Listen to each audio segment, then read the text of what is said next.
How tall can people get? Well, the short answer is about 10 feet, but understanding that answer is going to take a little bit more explaining. When you think of a tall person, you probably think of somebody like the Mountain or maybe even Shaq.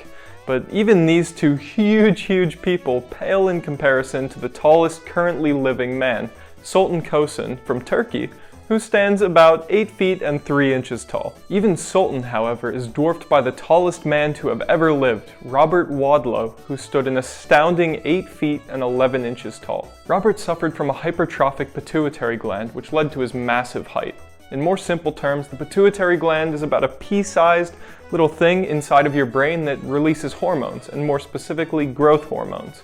And for this to be hypertrophic, in Robert, it means it was expanded to be much larger than normal, and it was producing these hormones much more than it should. Unfortunately though, Robert did not live a very long life, as he died at the age of 22 due to an infection in his leg. You might be thinking that if he didn't die so young, he may have been even taller, maybe even 10 feet tall, which is certainly possible, but going past that 10-foot limit is not very feasible for the human body as it's currently made.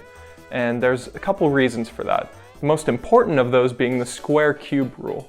Picture here a perfect cube, 1 foot tall, 1 foot long, 1 foot wide. This cube is going to have a surface area of 6 square feet and a volume of 1 cubic foot.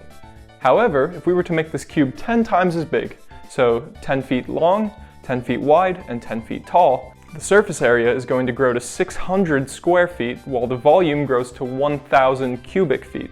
Now if you look at these numbers here, you can realize that they're not all growing at the same rate.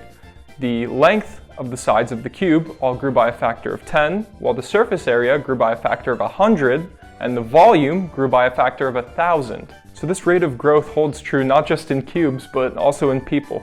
And unfortunately, going past that 10-foot limit means our bones and muscles are just not going to be strong enough to support our own weight.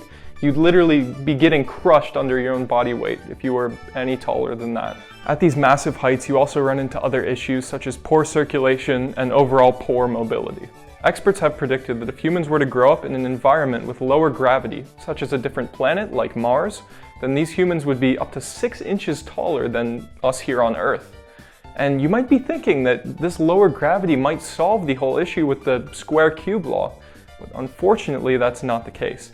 These humans can get taller than they are here on Earth due to this lower level of gravity, but because they're in a lower level of gravity, their bones are not going to be experiencing as much stress as they would here on Earth, which would lead to their bones being weaker than they would be here. And if the bones are weaker, they can't support as much weight, which means the square cube law would still be in effect there, limiting human height to still about 10 feet tall. If we really wanted humans to be any taller than 10 feet, we would either have to figure out how to make our bones way stronger, or just completely change the shape of the human body to accommodate the extra weight. But that's about all I've got on this topic. If you have any other burning, unanswered questions you'd like to see answered, drop them down in the comments and maybe I'll get to them. But at the very least, now you know how tall people can get.